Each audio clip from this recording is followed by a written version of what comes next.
For our opening remarks, we would now like to invite Professor Irwin Cotler, member of the Canadian Parliament, member of the International Advisory Board of the March of the Living, and renowned human rights advocate. As I rise to speak, I'm reminded of the words of the Chazan decanter during the Yom Kippur service. Hineni ha'ani mimas. I'm inadequate in word and deed, for I have neither the wisdom of the scholar nor the experience of the survivor. I only know what my parents taught me as a young boy, the profundity and pain of which I only realized years later, that there are things in Jewish history, in human history, that are too terrible to be believed, but they're not too terrible to have happened. Oswiecim, Majdanek, Dachau, Treblinka, these are beyond vocabulary. Words may ease the pain, but they may also dwarf the tragedy. Indeed, the Holocaust was uniquely evil in its genocidal singularity, where biology was inescapably destiny, a war against the Jews in which, as Elie Wiesel put it, not all victims were Jews, but all Jews were victims.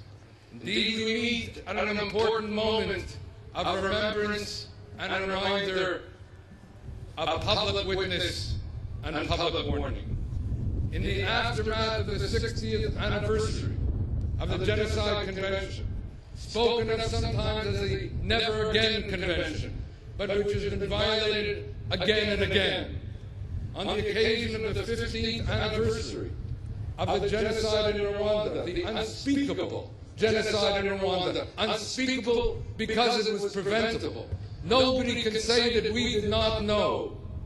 We knew, but we did not act. And so 1 million Rwandans, mostly ethnic Tutsis, were murdered in less than 100 days. And on the 6th anniversary of the genocide by attrition in Darfur, it is astonishing to appreciate that we have entered upon a genocide in the 21st century.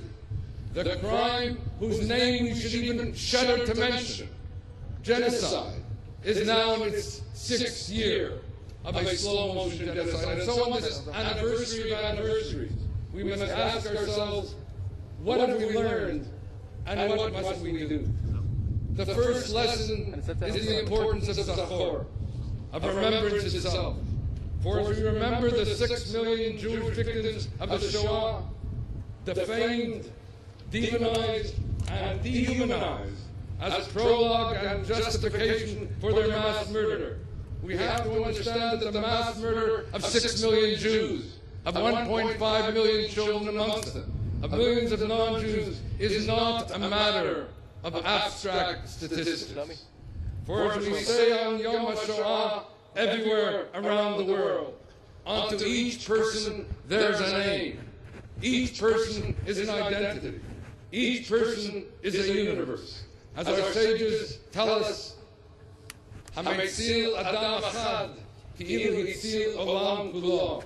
If you save a single life, it is as if you have saved an entire world. But if you kill a single person, it is as if you have killed an entire world. And so the abiding imperative, Kol Yisrael Arevim Zel Hazeh, that we are each, wherever we are, the guarantors of each other's destiny. The second enduring lesson of the Holocaust is that the genocide of European Jewry succeeded not simply because of the machinery of death, but because of the state-sanctioned incitement to genocide. It was this teaching of contempt, this demonizing of the other, this is where it all began. As the Supreme Court of Canada recently put it, the Holocaust did not begin in the gas chambers. It began with words, said the court. These are the catastrophic effects of racism. These, as the court put it, are the chilling facts of history. Tragically, we are witnessing today, yet again, a state-sanctioned incitement to genocide whose epicenter is Ahmadinejad's Iran. The toxic convergence of the advocacy of the most horrific of crimes, namely genocide, embedded in the most virulent of hatreds, namely anti-Semitism, dramatized by the parading in the streets of Tehran and put up on billboards in Tehran and draped in a Shihab 3 missile, the emblem of a Shihab 3 missile, the emblem white Israel off the map, which you well have read, but maybe not the other 4 words. As the Imam says, namely that this is a religiously sanctioned, ordered incitement to genocide. Let there be no mistake about it. Incitement to genocide is a crime in and of itself under the Genocide Convention. A man like Ahmadinejad, who denies the Holocaust as he incites to a new one, who massively violates the rights of his own citizens, who yesterday incited to hate yet again at the United Nations at an international human rights conference. For such a person to have addressed the United Nations conference on anti-racism, a United Nations conference on human rights on the eve of Yom Hashoah, shames the cause of human rights, assaults the very charter of the United Nations, and betrays the sanctity of remembrance which brings us here together today. Simply put, Ahmadinejad should not have been welcomed at the podium of the United Nations. He belongs in the docket of the accused.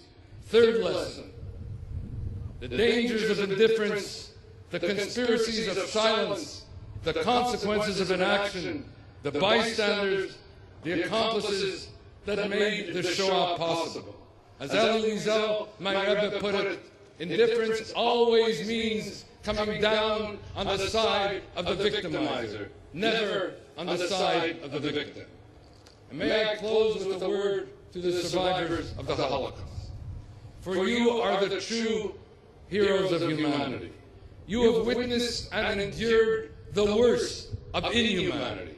But somehow you found in the depths of your own humanity the courage to go on, to rebuild your lives as you rebuilt the communities amongst which you live. And so together we remember and we pledge that never again will we be indifferent to incitement and hate, that never again will we be silent in the face of evil, that never again will we ignore the plight of the vulnerable, that never again will we be indifferent in the face of mass atrocity and impunity. And never again will we indulge racism and anti-Semitism. As Elie Wiesel said yesterday evening, Jews died in Auschwitz, but anti-Semitism did not die in Auschwitz. And Israel and Jews are still threatened by anti-Semitism. And so we must not only at this point remember, but act against racism, hate, anti-Semitism, mass atrocity, and injustice. Against the crime of crimes whose name we should even shudder to mention, genocide. And always, always against indifference, against being bystanders to injustice. For in what we say, or more importantly in what we do, in our ma'asim tovim, in our good deeds, we make a statement about ourselves as a people. We make a statement about ourselves as people. For in our day, more than ever, qui s'excuse, s'accuse. Whoever remains indifferent indicts himself and herself. And so, may this Yom Hashoah, Day of Remembrance, be not only an act of remembrance, which it is, and which it must be, but may it be also a remembrance to act on behalf of the Jewish people for justice, to act on behalf of the Jewish people for justice, for our common humanity.